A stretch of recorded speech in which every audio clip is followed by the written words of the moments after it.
Okay, so today's video is going to be focused on overstatement, understatement, and paradox. Those are the big terms that I want you guys to get familiar with today. You guys actually already know what an overstatement is. It's just you've learned it by a different name, which is hyperbole. Hyperbole is an exaggerated statement, and overstatement's the same thing. It's a great exaggeration.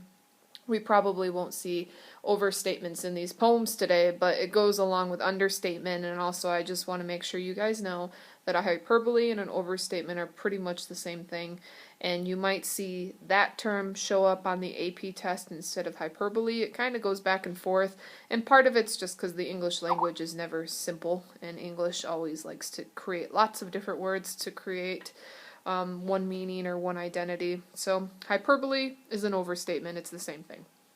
What I want to do today is have you guys look at 3 different poems. I'm going to have you guys start with the poem Fire and Ice by Robert Frost. We've done, I feel like, a couple of Robert Frost poems, but what I'd like you to do is read the poem on your own, pick it apart, make meaning. There's a little question at the bottom that you could answer if you want to, which is, what do you think would be worse, to die from fire or ice? It's kind of a fun question. It's not really related to analysis, but I want you guys to do that for right now. When you get done, I want one of you to read the poem aloud for everybody. Everybody's got to read one poem before the end of today. And then I want you to talk out what you came up with. Now, some questions I really want you to answer is, what's the tone of the poem? Remember yesterday we focused on tone, so I want you to start thinking about attitudes and feelings of the persona towards the topic. And I also like hearing you guys practice or using some of those cool, interesting tone words that we're going over or starting to get more familiar with. And then also, why did he write the poem? Like, what seems to be the purpose behind it? Once again, that goes with meaning or message. So, go. Alright, I'm going to share out what I thought about Fire and Ice. I like this poem because I personally get kind of a sarcastic tone from it.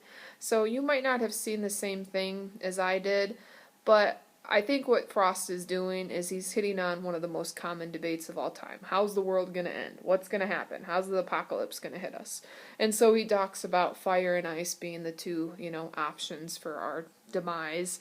And I feel like it's a little sarcastic just because I feel like he's not even really talking about the destruction of the earth. He's kind of pointing out the fact that there's things going on in this world that are pretty bad anyway. For instance, when he said, "From what I've tasted of desire, I hold those who favor fire." It's like people who've been very much about desire in their life.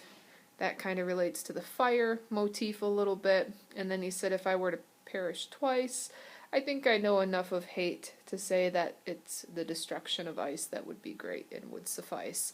I think he's highlighting hate and desire as two kind of vices in the world, and so I think it doesn't matter if it's ice or if it's fire. I think he's arguing if it's going to happen, it's going to happen, and I also think it might have to do with humanity rather than the fire or the ice. And you might not have read it that way, but I read it more sarcastic, and just because he's going back and forth between these two topics, which I thought is kind of a cool thing. The end of the world is a popular discussion in literature, so that's what I came up with. You guys might have come up with something else, but I think the way the rhyme scheme is too, I just feel like he's kind of toying with us and saying, you know what, who cares? It's not going to be fire or ice. It's going to end, and it might be humanity's fault to begin with. So that's Robert Frost. Now what I want you guys to do is look at 2 poems that might have understatement and paradox going on in it. Before you guys do that, I'm actually going to have you watch a fun little video clip. The video clip web link is on the agenda items, so you can type that in or see if it's on my YouTube app already. I think this is a hilarious version of understatement. It's from Mighty Python. I want you to start the video at 2, the 2 marker, because if you try to start it, if you go for the whole video, it's like 5 minutes long, and the first 2 minutes don't really pertain to understatement. So I want you to watch that and just kind of think about how that's a good example of understatement. Why is it funny? You guys can do that real quickly, so go. Now we're going to get back to the more deep stuff, which is the two poems you're going to pick apart today for Paradox and for Understatement. What I want you to do is read Midterm Break and Richard Cory. You will start off by reading the poem on your own, picking it apart like we've always done, and also thinking about, is it got a paradox in it? Does it have understatement and overstatement? What I mean by paradox is something twisted happen. Paradox can be a little bit related to irony, but it's kind of like hypocritical. A paradox is usually something that's twisted from what it's supposed to be. You could also think about understatement, especially concerning the issues that are going on in the poem. Are they subtle? Just like you saw the guy say, oh, it's just a scratch, and he's bleeding out because his entire arm is gone. Think about, is the poem being understated, the circumstance being understated somehow, some way? Just think about those two things. Also, you guys have seen understatement before. I think it was in Romeo and Juliet. I can't remember who was killed, but one of Romeo's best friends was killed, and he says, it's just a scratch. And it's very much an understatement because it's a fatal wound. So pick it apart on your own, and then what I'd like you to do is do a voice recording. I'm going to actually have you read the poem aloud first, and then I'm going to have you discuss out what you thought was going on, what stood out to you. So go.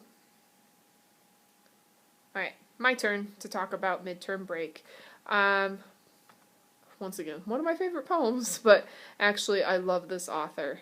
He just passed away like a month ago. He was in the news. But anyway, A Midterm Break, I love the structure of this poem. If the first thing I really think you should note is the use of a tercet, which is 3 lines, and then you have a 1-line ending phrase. And I think that was done obviously purposefully because that 1 line really stands out, and that, I feel like, is a paradox, or it's a twisted moment. It's very ironic.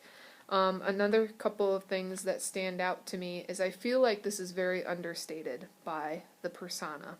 The fact that his little brother has just died, and the way that the persona builds up to it feels very mellow, very detached, I think would be a good tone word here. And I think it makes sense, especially if you've ever been through grief. Sometimes people go crazy with grief. Like, for instance, you have in Big Jim saying it was a hard blow. You have, I think he talks about the mother is crying very, very intensely, and yet he just kind of observes and just kind of, points out the things going around him. And the word choices are pretty neutral for the most part, especially when you get down to with the corpse.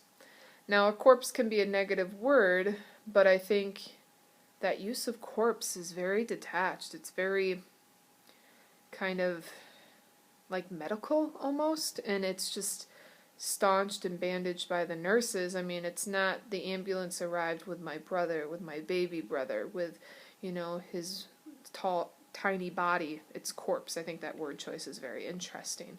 And then also,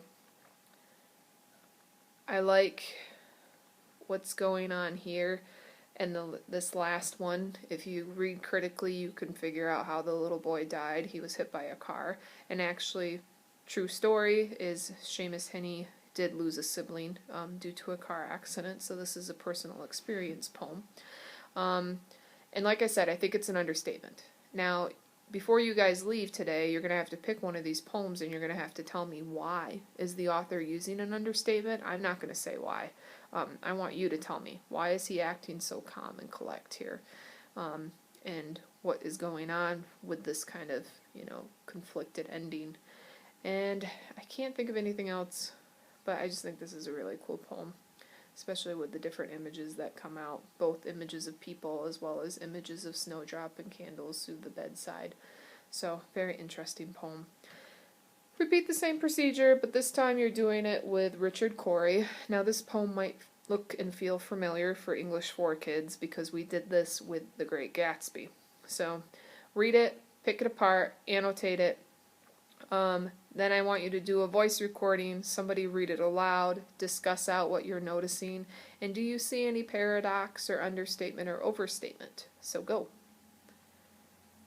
Now, I love this poem just because of the irony and the paradox at the end. Once again, what's going on is you have a person who kills himself who shouldn't kill himself because he lives in the most, happy-go-lucky state of existence known to most people. And I think it's interesting you have quatrains, once again, looking at structure. And you definitely have a very prevalent rhyme pattern, which I think kind of makes it feel sing-songy, which once again is a big contrast to the fact it's a poem about a guy killing himself.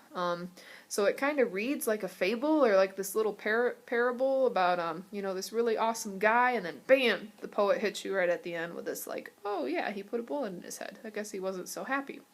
I also think it's interesting, you have crown, imperial,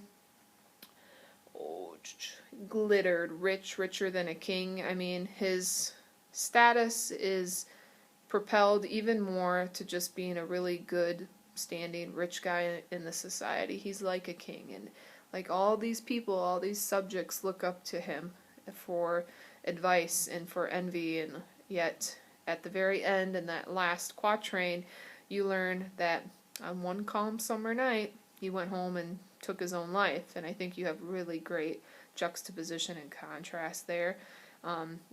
It's just interesting, his characterization a little bit in this poem. I know we think of characterization as being something that you only see in a piece of fiction or a longer piece of text, but that's not the case here. The characterization is built up like this is a great guy, and at the end, I mean, not so great. So I think paradox is really strong in this one. But once again, I think it's kind of understated what has happened to him in that last line. Went home and put a bullet through his head. It's very blanket, very cutthroat, straight in your face. This is what happened. And I think what gets you is the use of the one calm summer night. Using that phrasing right before that big action moment makes it feel more understated than what it really is, compared to the event. And I also think you have overstatement here. You have some hyperbole going on where you have he was a gentleman from soul to crown. Is he really royalty? No, but he's got the position. You exaggerate his status. I also think, he glittered when he walked. Once again, it's a hyperbole because people don't glitter unless you watch Twilight. Just kidding. That was a horrible reference. But the fact he's glittering, the fact that, he's richer than a king, once again, all hyperboles to help build up this characterization, to help build up to this very tragic tone shift that's in the very last line, which I think it's interesting to see that the tone shift is not necessarily as, obvious as it's at the end of this sentence or anything. So, you guys have just read those 3 poems. Hopefully that helps you see a little bit about paradox, overstatement, and understatement. What I'd like you to do for homework is you're going to read the short story A Rose for Emily. If you've read this before, fantastic. It's a great short story. It also could be a short story that you use for your foster paper. I want you to annotate it, scribble it up, and make comments in the margin that are going to be worth seminar discussion tomorrow. Most of tomorrow is going to be dedicated to seminar and this short story. And think about how this connects to foster. How it connects to what you're starting to see about characterization or about setting and weather and whatever. Just really look at it more from a critical eye. Now, my last activity in your blue books, I'd like you to pick one of the 3 poems, and I'd like you to explain how the author used paradox, understatement, hyperbole, or overstatement, and why. Don't just say, well, they used a hyperbole here. I want you to tell me why. Like, why would that technique be important to help people really understand this poem? You guys are done.